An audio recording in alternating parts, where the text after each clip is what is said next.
Fala, servidor, tudo bem? Professor Adenilton chegando aqui para bater um papo com você no IGPP sobre Lei 8.112, Estatuto do Servidor Público Civil da União, aplicado aí na administração direta, aplicado às autarquias, fundações públicas. Isso aí, a gente vai bater um papo e voltado para a sua banca Sesgran Rio, é o nosso bate-papo, tá? Por meio de questões. Porém, a gente vai fazer de uma forma diferente. Eu vou utilizar as questões e revisar muito conteúdo com vocês, trazer um pouco de jurisprudência, mostrar como a banca cobra essa estrutura. Vai ser bem legal, mas eu vou precisar que você faça um acordo aí comigo. Pega papel, caneta, deixa do ladinho. Se puder também, deixa a lei aí do seu lado, vai olhar os artigos, vai olhar aquilo ali que tem caído nas questões. Não vai ser só resolução de questões, eu vou falar de muita teoria com a resolução de questões como o ponto inicial. Não vou gastar muito seu tempo, já vou iniciar o nosso bate-papo, jogar aqui na tela, e eu tenho aí Lei 8.112,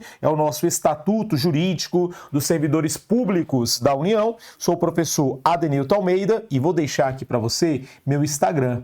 Para quê? Porque é uma forma da gente manter o contato, bater um papo, falar sobre concurso público, tirar as suas dúvidas. Vai ser um prazer, tá? Muito feliz sempre que tem um aluno que aparece lá, manda uma mensagem, fala que está acompanhando as aulas, tira alguma dúvida e eu posso ajudar e continuar esse canal aí de comunicação. É importante manter esse contato, beleza? Vamos lá, apareci aqui só para te falar que eu inicio os nossos trabalhos. Banca Sesgran Rio, muita resolução de questões, muita revisão e estruturar para a prova de vocês. Material, tela, jogo para cá e venho para a primeira questão, Sesgran Rio, 2013, IBGE, prova de administrador. E trouxe o seguinte para a gente. Marlene, após concluir o seu curso de nível superior, resolveu casar e ter filhos. Beleza, parabéns para Marlene. Após um período de dedicação ao lar, postou-se de retornar ao mercado de trabalho, sendo aprovada em concurso público. Então tem uma informaçãozinha aqui que vale a gente grifar. Ela foi aprovada em concurso público. Convocada para tomar posse, deparou-se com a oposição de seu esposo, Carlos. Angustiada, resolveu aguardar pelo período máximo previsto em lei para assumir o cargo, ou seja, tomar posse, né? Investidura em cargo público. Nos termos da Lei 8.112, o prazo para que o candidato aprovado tome posse após a nomeação, esse aqui é tranquilo, tá? Eu vou gabaritar a questão e depois a gente estrutura e faz a nossa revisão. Prazo para tomar posse é o prazo de 30 dias. Prazo para tomar posse, prazo de 30 dias. Vamos bater um papo? Vamos estruturar isso aqui como uma forma de revisão? Então eu tenho nomeação, posse e exercício. Informação importante sobre a nomeação que pode vir na prova de vocês. Eles vão te perguntar e você vai responder. A nomeação é forma de provimento originário. Cuidado com esse tema aqui, ó. Provimento. Banca Sesgran Rio, ela tem um certo amor de falar sobre provimento. Prover cargos públicos é preencher o cargo público. A gente vai trabalhar muito provimento e vacância. Provimento é uma forma de ocupar o cargo público. Vacância é deixar esse cargo vago, como o próprio nome já traz, já induz aí o candidato. Os provimentos, eles poderão ser divididos em originário e derivado. O único originário, aquele quando eu não tinha vínculo com a administração e passo a ter, o único vai ser a nomeação. Agora, como provimentos derivados, nós temos diversos: reintegração, reversão, recondução, readaptação, promoção, são todas formas de provimento derivado, porque eu já tinha um vínculo com a administração pública e passei a ter um novo vínculo com a administração. Não confundir provimento com investidura. Quando eu falo de posse, olha como as coisas vão mudar. Quando aparece na tua questão a posse, ela não é forma de provimento, mas ela vai ser uma forma de investidura. Pode acontecer, como já foi cobrado em questões, a diferença entre provimento e investidura. Provimento você tem a nomeação, investidura você vai ter a posse. Qual que é o prazo, Adenilton? A partir do momento que eu sou nomeado, qual que é o prazo que eu tenho para tomar posse? Da nomeação para a posse, eu tenho um prazo de 30 dias. Podendo ter prorrogação em alguns momentos, tá? Mas o prazo para levar para sua prova é um prazo de 30 dias. Algumas informações pertinentes que são usuais de cair em concurso público. Anota porque tem importância. Primeira delas, prazo, 30 dias. Depois da nomeação, eu tenho um prazo de 30 dias corridos, não são dias úteis, para tomar posse. Pode acontecer do candidato ter uma procuração, ele pode passar uma procuração específica para alguém tomar posse ou representando. É muito comum perguntar assim, a posse poderá ser feita por meio de procuração? Marca que sim, a posse pode ser feita por meio de procuração específica. Já que eu falei de posse, se eu não tomar posse no prazo de 30 dias, o meu ato de nomeação será tornado sem efeito. Fui nomeado, tenho 30 dias para tomar posse. Posso fazer essa posse por procuração. Não fiz a posse no prazo de 30 dias. O ato da nomeação tornado sem efeito. Beleza? Venham para cá, porque a partir do momento que eu tomo posse, eu tenho que começar a trabalhar. Aí eu tenho um novo prazo, que é o prazo para entrar em exercício. Entrar em exercício, eu terei um prazo de 15 dias. A partir do momento que eu entro em exercício, eu tenho um prazo de 15 dias corridos, não são úteis, para começar a trabalhar. Tomei posse, prazo de até 15 dias para começar o trabalho. Nada impede de eu tomar posse e já começar a trabalhar no mesmo dia. Todavia, o Estado me dá até 15 dias para começar esse trabalho. Informações importantes. Se eu não entrar em exercício após a posse, no prazo de 15 dias, de até 15 dias, eu serei exonerado. Olha para mim que a questão vai falar demitido. E aí você já está bisurado para levar para a sua prova. Aquele que tomou posse e não entrou em exercício no prazo de 15 dias será exonerado de ofício pela administração pública. Nada de falar de demissão. Entendido? Já que eu falei sobre isso, duas observações e eu fecho, eu vou até ler os artigos que falam sobre isso na sequência. A primeira delas é, se eu porventura eu fui designado, nomeado para ter exercício em outra localidade, mas aqui eu já sou servidor. Aí eu sou removido, eu sou redistribuído, eu sou cedido, eu sou mandado para um outro estado, a bem da administração pública. Vamos pegar, por exemplo, você trabalha aqui no Distrito Federal, trabalha em Brasília, em um determinado órgão público. Porém, eu preciso de um servidor com as suas características lá no estado de São Paulo. O Estado pode te remover para São Paulo, o Estado pode, levando em consideração a supremacia do interesse público, ele pode, por algum motivo, te mandar a São Paulo a benefício do Estado. O que vai acontecer?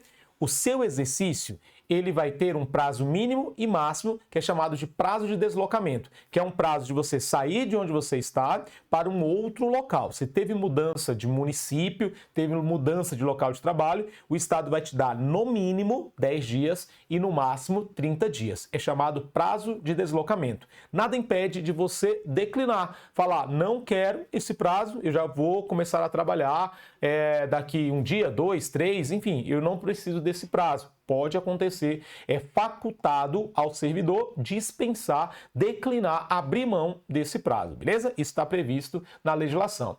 E para fechar, se porventura o servidor for designado para uma função de confiança, o prazo para entrar no exercício é imediato. Fui designado para a função de confiança. Hoje mesmo eu tenho que entrar em exercício. Todavia, pode acontecer dele estar de afastamento. Ele pode estar de férias, licença médica, um afastamento legal. O Estado vai falar, opa, está de afastamento? Então você vai ter a possibilidade de entrar em exercício na função de confiança no primeiro dia útil após o término da licença ou do afastamento. Você está de licença até hoje. Hoje termina suas férias. Amanhã, primeiro dia útil, você entra em exercício na função de confiança. Porém, ela não pode estender a 30 dias. Esse afastamento, essa licença, não pode ser superior a 30 dias. É como se o Estado falasse, eu só te espero até 30 dias. Acima de 30 dias, não vou te esperar, vou nomear outra pessoa, vou designar outra pessoa, porque eu preciso de alguém para exercer a função de confiança. Beleza? Deixei isso tudo anotado, né? Aqui está marcado. Revisão foi feita e eu venho só para a gente sedimentar e não ter erro na hora da sua prova. Decora os prazos, tá? Decora os prazos, que é bem comum, tá? É bem comum você encontrar questões dentro dessa estrutura. Aí eu vou ter lá nomeação para posse, 30 dias, posse para o exercício, 15 dias. Informações que eu deixei, exercício. Olha o artigo 18. O servidor que deva ter exercício em outro município, em razão de ter sido removido, redistribuído, requisitado, cedido ou posto em exercício provisório, terá mínimo, marca esse aqui, ó, bem legal, marca mínimo 10 dias. Vamos colocar uma cor para ficar destacado para vocês? O amarelo fica legal, né? Então eu tenho no mínimo 10 dias e ele vai continuar falando, e no máximo 30 dias. Muito comum isso aparecer na sua prova. O máximo eu vou colocar de verde, vai ficar verde e amarelo aí, cores do Brasil, fica mais fácil de lembrar. Contados da publicação do ato para a retomada do efetivo desempenho das atribuições do cargo, incluindo nesse prazo o tempo necessário para o deslocamento para a nova sede. O que cai na prova? Os prazos. Então decora 10, mínimo de 10, máximo de 30 dias. Vem a informaçãozinha, não muito importante. Na hipótese de o servidor encontrar-se licença ou afastamento legalmente, o prazo a que se refere esse artigo será contado a partir do término do impedimento. Nada muito importante. Isso aqui tem uma importância maior. Vamos marcar? Já que tem uma importância maior, vou meter aqui um laranjadão. Aí fala que é facultado ao servidor declinar, abrir mão dos prazos estabelecidos no caput, mínimo de 10, máximo de 30 dias. E para terminar, existe aqui ó, o exercício e o efetivo desempenho das atribuições do cargo ou da função de confiança. Função de confiança só pode ser ocupada por servidor efetivo, grava isso para sua prova. O início do exercício de função de confiança coincidirá com a data da publicação do ato de designação, salvo, olha a exceção, quando o servidor estiver em licença ou afastamento por qualquer outro motivo legal, hipótese em que recairá no primeiro dia útil após o término do impedimento. E ele vem e termina. Não poderá exceder a 30 dias. Não poderá exceder a 30 dias. Ele pode ficar ali aguardando o retorno do servidor, desde que não exceda a 30 dias. Se exceder a 30 dias, aí não tem como, eu tenho que mudar, eu tenho que designar outro servidor. Entendido? Marcado, gabaritado. Adenilton, revisão, deu para eu lembrar aí das informações referentes a posse e exercício. Vamos evoluir? Bora! Vamos para a questão de número 2 aí na tela, no material. Respirei e já fui para a próxima questão. Questão número 2, Sesgran Rio 2013, prova do IBGE, prova de administrador. Adriana é servidora efetiva, sendo regida pelos termos da Lei 8.112. Por necessidade do serviço, ela é removida para ter exercício em município distante da sede onde exercia sua função. Tá vendo que existe uma necessidade, um interesse da administração nessa movimentação? Não é a Adriana que quer ser removida, mas é o interesse da administração. É interessante também lembrar para a prova de vocês que remoção é a movimentação do servidor. Movimentação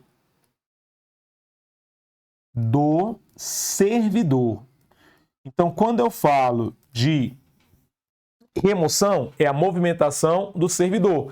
Claro que eu não vou confundir na minha prova com redistribuição, beleza? Porque a remoção é o movimento, o servidor. Já na nossa redistribuição, vai ser a movimentação. Quando eu falo de redistribuição, é a movimentação do cargo.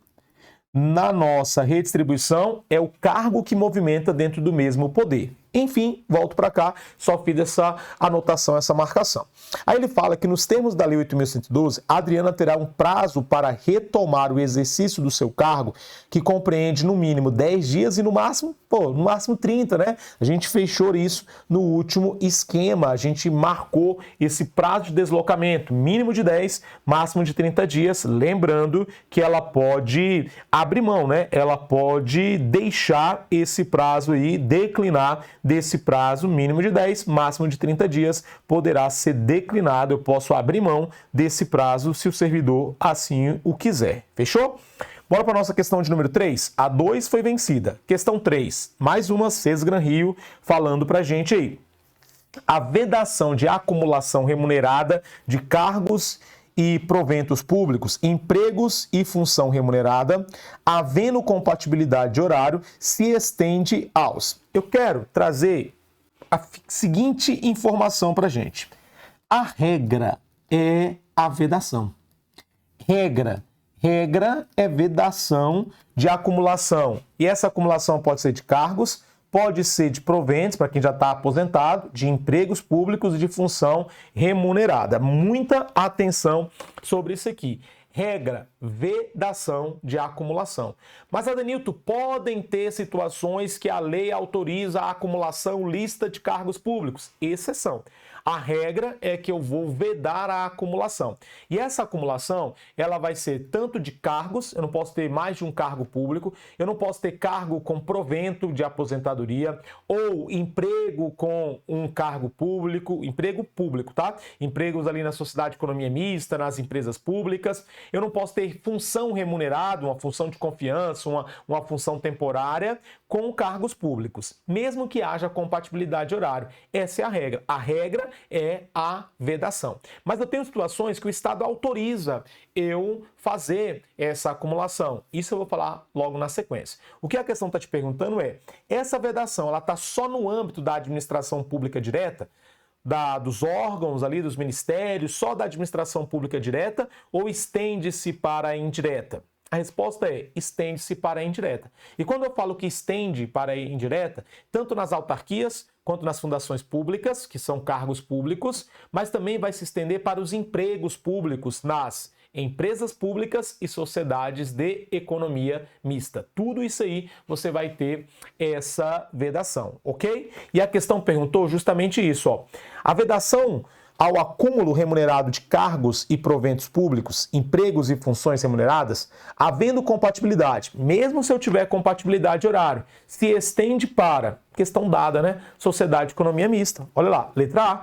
A sociedade de economia mista, lá na administração indireta, você vai ter essa vedação estendendo para elas, tá? Cuidado com essa informação. Eu vou fechar aqui, só aprofundando um pouquinho, bem tranquilo, tá? Compatibilidade de horário. Essa compatibilidade de horário, por muito tempo, as questões gostavam de colocar um limite de horas, 60 horas semanais. Você vai encontrar várias questões, não necessariamente questões da Sesgran Rio, mas a banca ela pode trazer um pouquinho de jurisprudência e tentar complicar o candidato.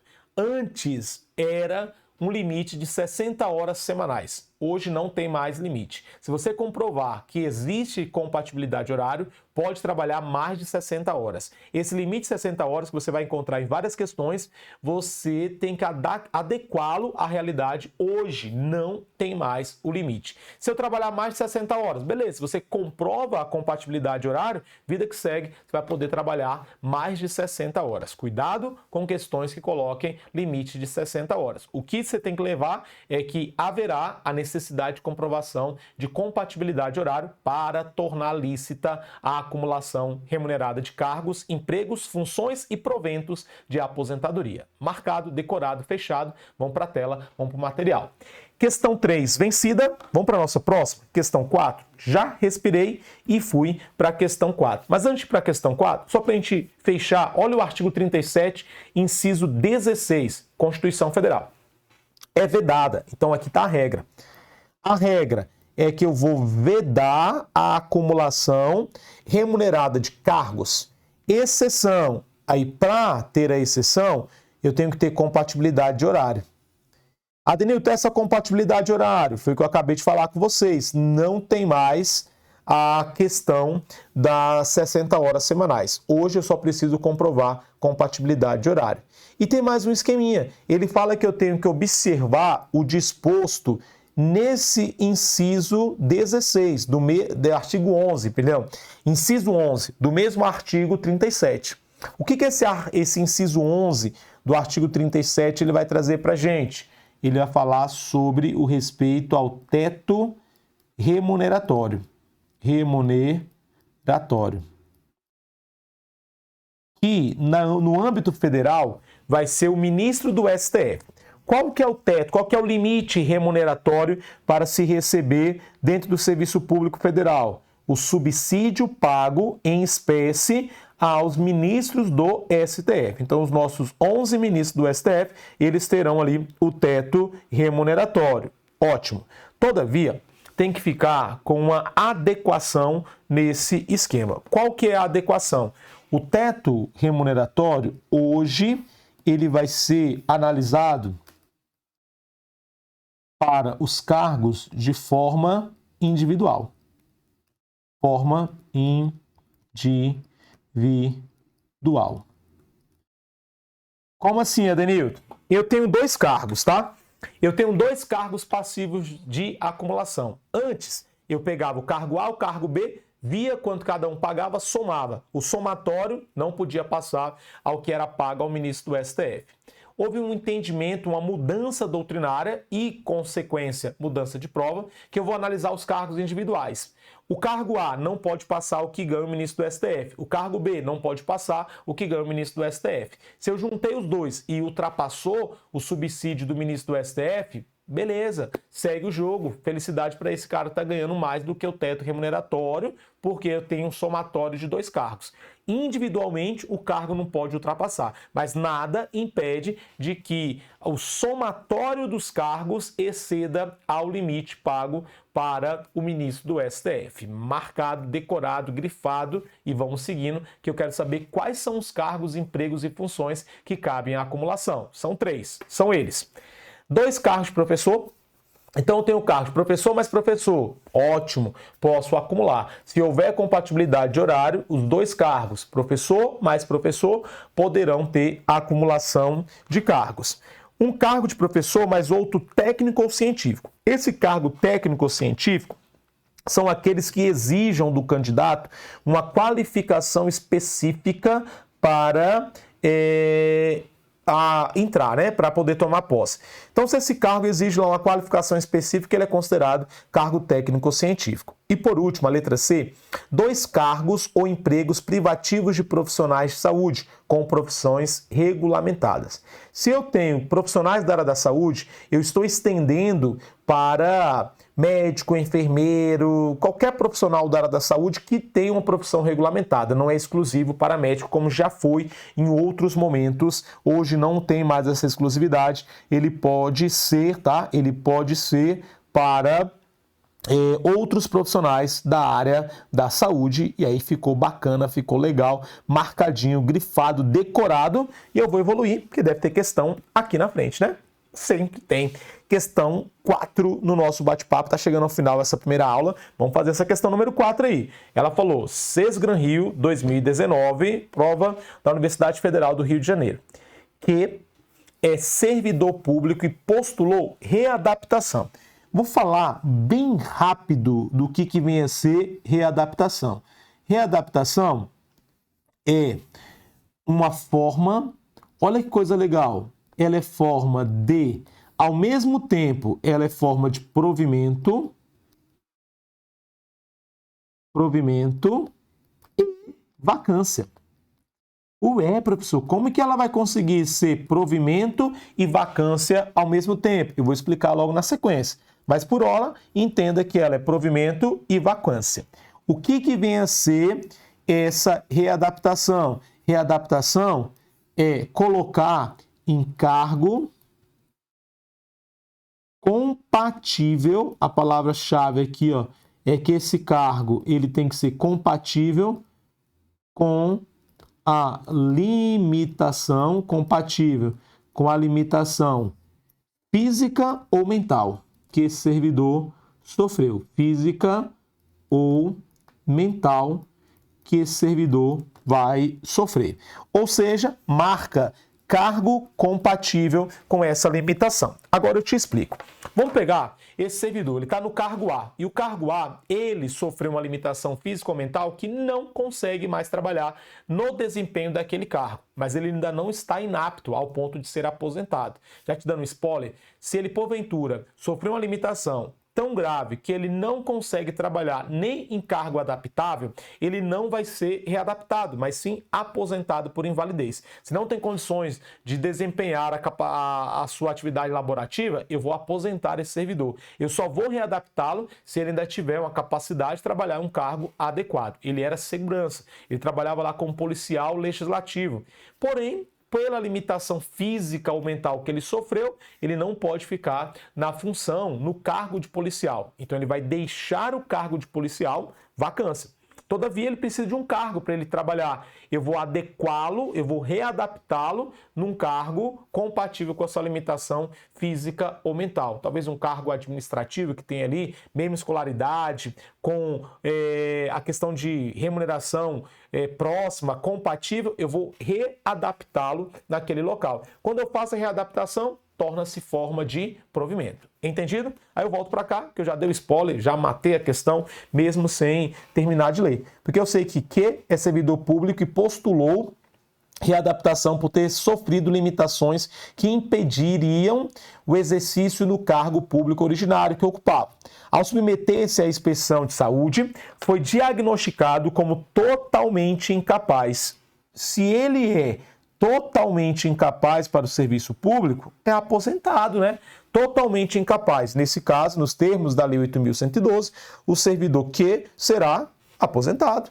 Ele só consegue ser readaptado se porventura ainda tem a capacidade laborativa de executá-la em uma atividade compatível com a sua limitação. Se ele não tem, ele vai sofrer, ele vai ter ali como consequência, como destino, a aposentadoria, mesmo que seja uma aposentadoria por invalidez. Marcado, fechado. Vamos evoluir. Vamos para a questão de número 5. Questão 5 trouxe o seguinte para o candidato. Questão número 5. Ela cobrou para a gente. O servidor público W foi demitido. Então, qual a sanção que ele sofreu? Demissão do serviço público, após processo administrativo disciplinar. Inconformado, ele propôs a ação judicial buscando o retorno ao serviço público, tendo obtido decisão favorável após 10 anos de duração do processo. Nos termos da Lei 8.112, quando invalidada a demissão por decisão judicial, ocorre a denominada a invalidação da demissão, gera a reintegração desse servidor ao cargo, com direito à indenização daquilo que ele deixou de auferir durante o período da demissão. Então, a volta do demitido chama-se de reintegração. E eu vou chamar a sua atenção, porque a Banca Sesgran Rios, ela tem um amor gigantesco de falar de formas de provimento. Ela adora falar de formas de provimento. Se você quer lograr êxito em questões da Sesgran Rio, decore, consiga ter ali o entendimento das formas de provimento público, de cargo público.